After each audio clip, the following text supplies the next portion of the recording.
I come in, sir? Yes, come in. Good afternoon, sir. Good afternoon, sir. Good afternoon. Take your seat. Srishti Jayant Deshmukh. Yes, sir.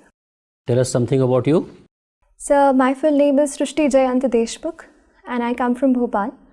I am an enthusiastic and determined girl. I have done my graduation in chemical engineering from Lakshmi Narayan College of Technology. And I recently completed my diploma in Women's Empowerment and Development from the Indira Gandhi National Open University. Okay. Why it is Srishti? We have heard of Srishti, but this is a very unique name, Srishti. So in Marathi, the word Ri is pronounced as Ru. So that is why the pronunciation goes Srishti. So hereby the spelling, sir. So you are basically an engineer. You have completed your engineering and thereafter you have developed interest in civil services. Yes, sir. What has inspired you to join civil services? Sir, I believe that it is a job as dynamic as being a civil servant that will utilize all my capacities and capabilities. And it will be a journey to a life of large-mindedness where I will be able to care about other people's lives, their dreams, their passions, apart from my own.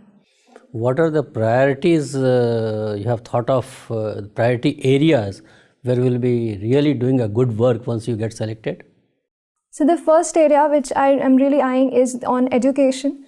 I believe that India is coming up with a lot of children and youth. So skill training and education is something that we need to focus upon. What are the problems being faced in education, particularly at the primary and secondary level, in backward states like Uttar Pradesh and Bihar? Have you tried to analyze? So the problems which I feel prominently is the quality of education. We have ensured that children come to school, but the quality of education that they are gaining, the learning outcomes, they need to be monitored the next. So this needs to be focused. Suppose you are posted in a district of UP or Bihar where level of education is extremely poor. Girl child, they are not given incentive to study. Those who study also, they leave midway. So what steps will you take to ensure that number one, they get quality education, and number two, they continue their studies and finish their school? So the first point, I'll make sure that the teachers are attending the school properly. Teachers' attendance has been deterring the students from coming to school, and teacher training as well is equally important. Secondly, sir, the schemes like midday meal scheme have to be properly implemented so that students, like especially the young ones, can be attracted to come to school and they can come there.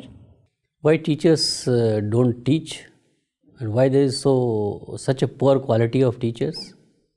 Sir, I believe there's a lack of training of the teachers. They have done their basic qualifications, but they are not adequately trained is to ensure how learning outcomes have to be ensured. So we need to work on that front. Okay.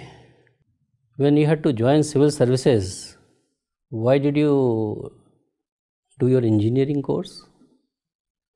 So Don't you think it's a waste on your talent and waste on you have in fact taken a seat from somebody who could have pursued his engineering degree or her engineering degree? So the degree of chemical engineering has provided me with a lot of knowledge and experience with regard to the field.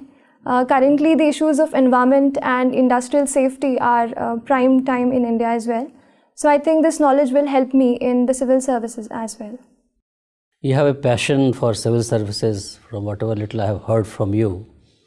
But there is a perception that civil services is per se very corrupt. And it is divided on so many criteria, on caste lines, on some other considerations, and they have their own political affiliations also.